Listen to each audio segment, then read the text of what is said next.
Please welcome Dave McClure. All right, so the idea is to keep this as simple as possible. There are 5 steps. There's an acronym. It's called AARRR. I would like you to all turn to your partner next to you, do your best Captain Jack Sparrow impression. Please join me in saying AARRR. All right, that's not bad. We'll do that once at the end. All right, so A, acquisition, where users come from. Activation, a happy first experience. Retention, they come back. Referral, they tell other people. Revenue, you make money. That's the 5 things that you want to think about. Got it? That's it. I can stop right now. Okay, ready?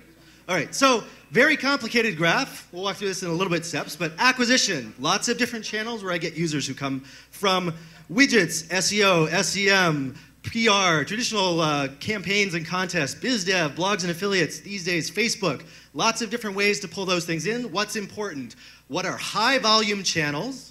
What are low cost channels? And what are best performing conversion channels? I'll talk about that later, but those are the 3 things to think about. High volume channels are great, but low volume channels are good if they're low cost.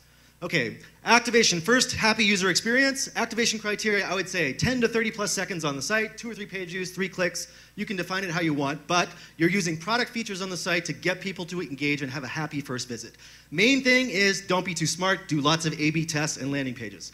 Third thing, retention. How do you get them to come back? Email, probably the simplest way. Blogs or RSS, also a form of that. Emails, make them automated. Do lifecycle emails from when they join or when they come, +3, +7, +30 days. Other stuff on that slide. All right, referrals.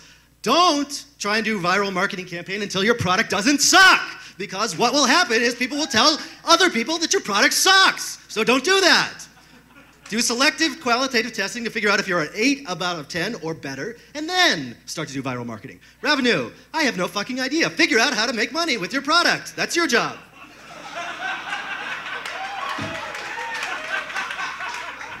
All right. Acquisition, activation, retention, referral, revenue. Say it one more time. AARRR. Very good. I won't read the rest of that shit. Next slide.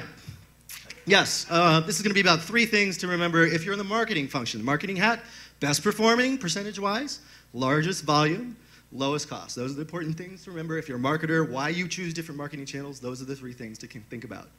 Ways that you would be measuring those things. This will come up next, hopefully.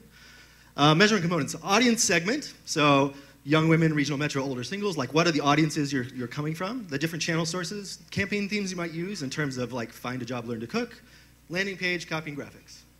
Not that important. Remember the first 3 points.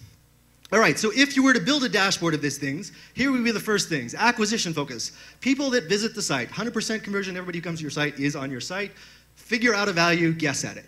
Acquisition. A lot of things, people bounce off your site because they didn't mean to come there. Don't measure those folks. Those aren't the people that you're really looking at. Activation, happy first visit. What does that mean? X number of pages, Y seconds, Z clicks. Things that you would like to get. Email, blog, RSS sign up, or an account profile sign up. Figure again what those percentages are. Focus on getting that to happen. Next stage, this slide fucked up, but retention. So how do I get people to come back? Measure important criteria are email open rates and RSS open rates or click-throughs. And then a rough metric for repeat visits, maybe 3 visits in the first 30 days. Again, choose a rough metric for what you think retention behavior is and then measure it. This should be the 4th slide that was previously about 4 referral metrics. So try and find out the people who are at least referring other people to your site, and then also, if you can, measure the people who actively do something when they refer. So massive referrers are not as important as people who do refer and those people then join. Lastly, revenue. So 2 things to measure, minimum revenue and then break-even revenue. So if you can get those 2 metrics down, those are important things to kind of figure out. All of this forms a sample dashboard that you could look at. From a marketing perspective, what are you trying to do? You're trying to design multiple marketing channels that work for high volume, high conversion, or low cost, but you're trying to measure deeper down the conversion funnel. So you're not measuring effectiveness at the top when they come to the site, you're measuring how effective they are at the lower levels of conversion. If you're in product, don't just build shitloads of features. That's wrong. Look at your measurement, your conversion channel, your hypothetical way that people are successful. Spend 80% of your time tweaking features, 20% of your time doing new feature development. A/B test a shitload, measure for conversion improvement. Rinse and repeat. If you're the founder or CEO, less, not more. This is not about doing shitloads of metrics. Choose 5 metrics if you can. 10, certainly no more than that. Measure and iterate. Focus on those conversion improvement boards. Most important is hypothesize a customer life cycle, right? That's your job, is to guess what you think people are going to do, measure against that. Different types of metrics: quantitative, qualitative, comparative, and competitive. If you can figure out a tool that helps you give you some information in each of those categories, that's really helpful. And I'm done. Thank you.